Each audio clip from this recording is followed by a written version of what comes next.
Welcome welcome welcome watchers, मैं हूं master Jacob. आप देख रहे हैं अजीजों, डीएनए डाटा 15 मिलियन लोगों का डाटा लिया गया था। इस कंपनी ने लिया था, वो कंपनी ऑन सेल है और वो ये डाटा भी सेल करके अपनी बैंकरप्सी से बाहर आने की कोशिश कर रही है। आपको याद होगा एक कंपनी है जिसका नाम है 23andMe।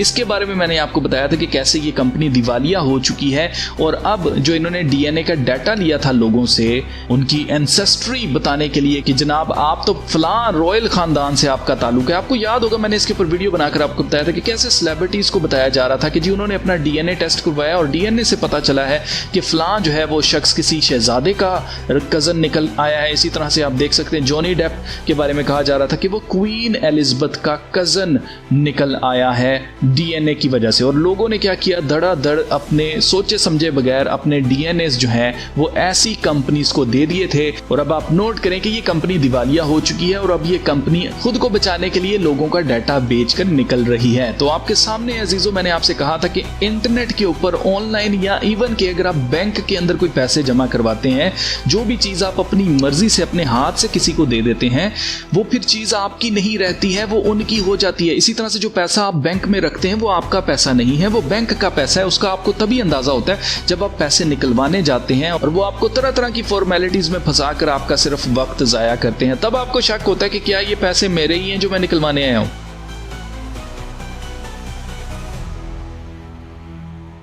तो जीजो आपको याद रखना, सेम इसी तरह से यू विल ओन नथिंग। किसी घर के आप मालिक नहीं रहेंगे। अगर आपका अपना घर है तो खुदा करे कि अपना ही रहे, लेकिन आगे नियर फ्यूचर में वो आपका अपना घर नहीं रहने वाला है। आपकी अपनी गाड़ी अपनी नहीं रहने वाली है, शेयरिंग पर सब कुछ चला जाएगा। आपका बिजनेस अपना नहीं रहेगा, आप स्टॉक्स बाय नहीं कर पाएंगे, आपकी अपनी जिंदगी आपकी अपनी नहीं रहेगी। आपको याद रखना कि वर्ल्ड इकोनॉमिक फोरम का एक एड बहुत ज्यादा फेमस हुआ था जिसमें वो कह रहे थे you will own nothing and be happy. तो उसमें क्या चीजें आती है, इवन कि आपकी जिंदगी भी आपकी अपनी नहीं होगी। ये 15 मिलियन लोग जिन्होंने बेवकूफी की और अपना डीएनए का डाटा इनको दे दिया था।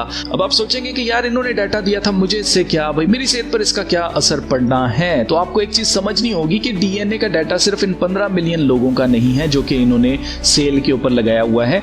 वो लोग जिन्होंने हालिया गुजरी बीमारी में वो जो कॉटन का स्वॉब सा नहीं होता जो कि आपकी नाक के अंदर मारा गया था चेक करने के लिए कि आपको कहीं वो बीमारी तो नहीं है, उस वक्त भी लोगों के डीएनए सैंपल्स कलेक्ट किए गए हैं। तो यानी कि ले देकर तकरीबन 80% दुनिया की जितनी आबादी है जिन्होंने ये टेस्ट करवाए थे, उनका डीएनए डाटा इनके पास जा चुका है। अब आप खुद सोचें, अगर एक किसी संकी साइंटिस्ट के पास ये डाटा चला जाता है तो वो आपके डीएनए के साथ क्या करेगा। डीएनए इतना इंपॉर्टेंट क्यों है वो मैं आगे चलकर आपको बताता हूं, लेकिन उससे पहले मैं आपको बताना चाहता हूं कि फोर्थ इंडस्ट्रियल रेवोल्यूशन के अंदर क्लोज श्वाब ने क्या कहा है। आप जरा पहले ये क्लिप देखें, फिर मैं आपको बताता हूं। Industrial revolution is it doesn't change what you are doing, it changes you.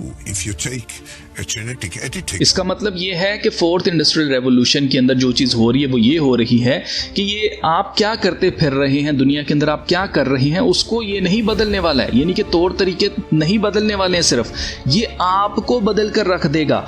और एग्जाम्पल के तौर पर ये कह रहा है, take as an example genetic editing. Genetic editing यानी कि आपके डीएनए को एडिट किया जाएगा। क्यों किया जाएगा वो मैं आगे चलकर आपको बताता हूं। just as an example, it's you who are changed, and of course this has a big impact on your identity and offers certain kinds of possibilities that have to be careful about.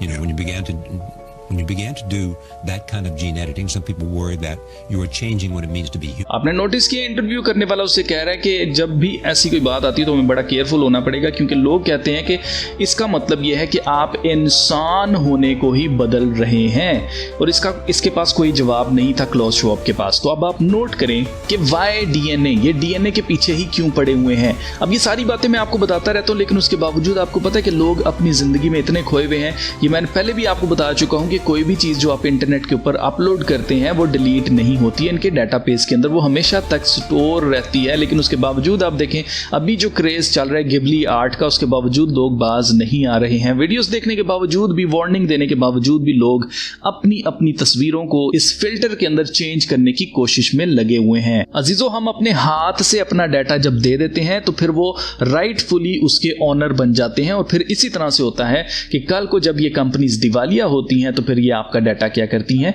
बेच देती हैं rightfully. क्यों? क्योंकि अब आप कुछ भी on नहीं करेंगे।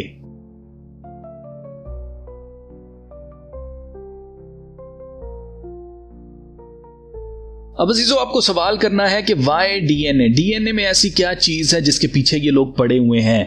तो अजीजों भी हालिया गुजरी बीमारी के दौरान मैंने आपको ये चीज बताई थी कि थर्ड स्ट्रैंड ऑफ डीएनए जो कि आर्टिफिशियल स्ट्रैंड है, ये तैयार किया जा रहा है ताकि आपके डीएनए के साथ ये लगा दिया जाए और इसकी मदद से अपनी मर्जी की इंफॉर्मेशन आपके डीएनए के अंदर as a third DNA strand, जिसको ट्रिपल हीलिक्स कहा जाएगा, वो बना दिया जाए और इसकी मदद से आपकी आइडेंटिटी को बदलकर आपको बी हाइव मेंटालिटी जो है वो इंस्टॉल कर दी जाएगी आपके अंदर। बी हाइव मेंटालिटी कहते हैं जी शहद की मक्खियों का जो छत्ता होता है, उसके अंदर जितनी भी शहद की मक्खियां होती हैं वो अपनी क्वीन जो मक्खी होती है उसको सर्व करती हैं। क्वीन मक्खी जो होती है उसके लिए वो शहद बनाती हैं। तो अब आपको पता ही है, मैं आपको बता चुका हूं कि आगे जो नियर फ्यूचर के अंदर दुनिया का निजाम होने वाला है वो प्रेसिडेंट्स और प्राइम मिनिस्टर्स वाला नहीं होने वाला बल्कि बादशाहों वाला होने वाला है। तो ऑब्वियसली बादशाह जो कहेगा आपको वही करना पड़ेगा। ये आपकी फ्री विल को खत्म करना चाहते हैं जिसकी वजह से ये आपके डीएनए के पीछे पड़े हैं। और इसके बारे में युवाल नोवा हरारी पहले ही कह चुका है बड़े खुले अल्फाज में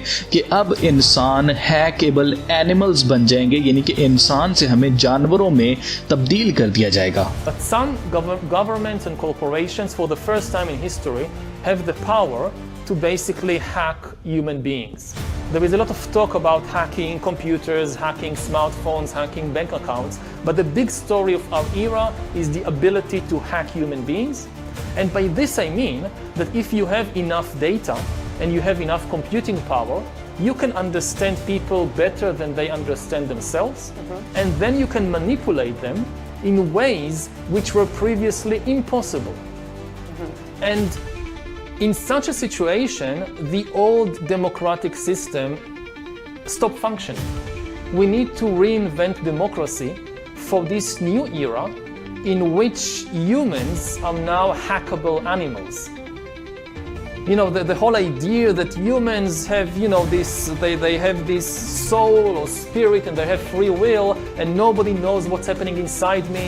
So whatever I choose, whether in the election or whether in the supermarket, this is my free will, that's over. आपने नोट किया वो साफ साफ कह रहा है कि फ्री विल का दौर खत्म हो गया, कि अब आपके पास चॉइस नहीं होगी कि आप अपनी मर्जी से वोट कर सकें, अपनी मर्जी से सुपरमार्केट के अंदर जाकर बाय कर सकें चीजें। ये सब कुछ जो है ओवर हो चुका है, फ्री विल ओवर हो चुकी है। ये कैसे फ्री विल ओवर करेंगे? जब ये आपके डीएनए को एडिट करके उसके अंदर third strand of DNA triple helix को बना के आर्टिफिशियल स्ट्रैंड लगा के उसके अंदर इंफॉर्मेशन ऐसी डाली जाएगी जो कि आपके डीएनए को ये इंफॉर्मेशन देगी कि आपके अंदर कोई फ्री विल नहीं है, आपकी अपनी मर्जी नहीं है। ये क्यों चाहते हैं कि आप सिर्फ यस सर करें इनको? उसकी रीजन ये है कि मुखालिफ मसीह के दौर के अंदर मुखालिफ मसीह को ये चाहते हैं कि कोई भी उसका इनकार ना कर सके, सब उसकी छाप लें और सबसे बढ़कर उसको अपना खुदा तस्लीम करें।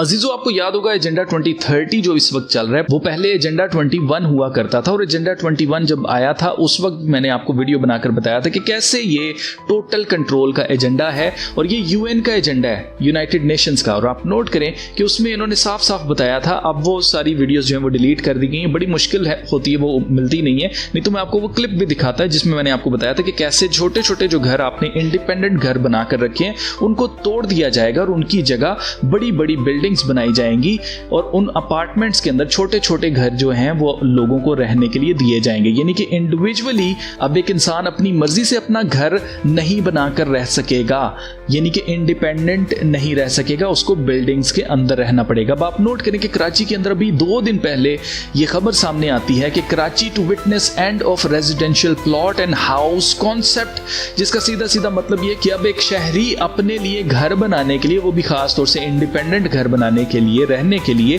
प्लॉट या घर नहीं खरीद सकता है। ये क्यों कर दिया गया है? वो सेम यही एजेंडा 21 वाला काम कौमें एजेंडा 2030 तक यानी कि 2030 तक इसको पूरा करने की कोशिश करेंगी। यहां पर भी सब कुछ हो क्या रहा है? बेसिकली ये सब कुछ है इंडिविजुअलिज्म को खत्म करके कम्युनलिज्म जो है उसको लगाना, यानी कि ग्रुप्स में लोगों को बांट दिया जाएगा, ग्रुप्स बना दिए जाएंगे। कम्युनिज्म का नया नाम कम्युनलिज्म जो है वो रख दिया गया है। जैसे पहले कम्युनिज्म में क्या होता था जी कि आप कुछ भी करें आपको उसकी पेमेंट नहीं मिलने वाली है, आपसे काम लिया जाएगा, लेकिन वो जो कमाई आपने की होगी वो सब में बांट दी जाएगी। हर एक चीज शेयर होगी, आपका घर शेयर होगा, आपकी गाड़ी शेयर होगी, ये सारी चीजें जो है वो शेयरिंग के अंदर डाल दी जाएंगी। यानी कि आपका अपना कुछ भी नहीं होगा। इंसान जो है वो बिल्कुल एक जानवर की जिंदगी गुजारेगा और ये एलीट्स जो है वो बादशाहों की तरह रहेंगे। इनके पास फ्री विल होगी, लेकिन आपको कोई राइट नहीं है कि आप अपनी मर्जी से कोई चीज चूज कर सकें कि हाँ जी मैंने सजदा करना है मुखालिफ मसीह को कि नहीं करना।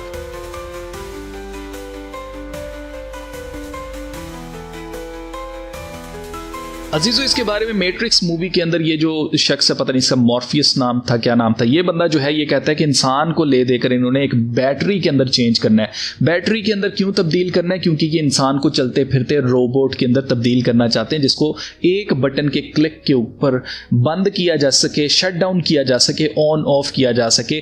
तो अजीजों, सब कुछ आपको समझ आ गई है कि ये आपके डीएनए के पीछे क्यों पड़े हैं। तो अब इसका सोल्यूशन क्या है? तो इसका सोल्यूशन ये है कि दुनिया के अंदर जो भी ट्रेंड्स चल रहे हैं उनको बिल्कुल भी आपने फॉलो नहीं करना है। किसी भी चीज को सोचे समझे बगैर आपने नहीं करना है। हर एक चीज के पीछे सबसे पहले आपने ये ढूंढना है कि उसका एजेंडा क्या है, उसका मकसद क्या है। उसके बाद उसमें आपने या तो हिस्सा लेना या तो नहीं लेना है। फिर जैसा खुदा के कलाम में लिखा है, trust in the Lord with all thine heart and lean not unto thine own understanding, in all thy ways acknowledge him and he shall direct thy paths. यानी कि अपने सारे दिल से खुदावंद अपने खुदा के ऊपर ट्रस्ट करें, उसके ऊपर एतमाद रखें और अपनी जो अंडरस्टैंडिंग है, जो आपको समझ आती है, उसके ऊपर तकिया ना करें। इन ऑल दाई वेज, अपने सारे रास्तों में खुदा को तलाश करो तो वही तुम्हारे रास्ते सीधे बनाएगा। फिर सबसे बढ़कर खुदा का कलाम हमें तसल्ली देता है। यीशु मसीह ने फरमाया कि वो सांपों को उठा लेंगे और अगर कोई जहर पहुंचाने वाली चीज पी लेंगे, यानी कि कोई जहर पी लेंगे या कोई ऐसी चीज उनके जिस्म में चली जाएगी जो डीएनए को एडिट करने वाली हो, तो it will not harm them. किन को?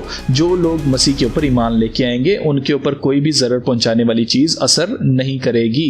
तो इसलिए जो कोई भी सेव्ड नहीं है, जो कोई भी यीशु मसीह को नहीं जानते, उनके पास मौका है कि वो यीशु मसीह को जान ले, क्योंकि यीशु मसीह ने कहा कि राह, हक और जिंदगी मैं ही हूं, मेरे वसीले के बगैर कोई भी बाप के पास नहीं जा सकता। जिसका सीधा सीधा मतलब यह है कि सिर्फ एक ही रास्ता है और वो यीशु मसीह है। कोई और रास्ता नहीं है जो कि आपको निजात की तरफ लेके जाए, आपके गुनाहों से आपको निजात दिलवाए और हमेशा की जिंदगी आपको दे। सिर्फ वाहिद यीशु मसीह है। जो यीशु मसीह को नहीं जानता है उसके पास मौका है, उसके पास रिसोर्सेज है, वक्त है, हर एक चीज अभी अवेलेबल है। जब फोर्थ इंडस्ट्रियल रेवोल्यूशन आ जाएगा फिर आपके पास कोई चॉइस नहीं होगी।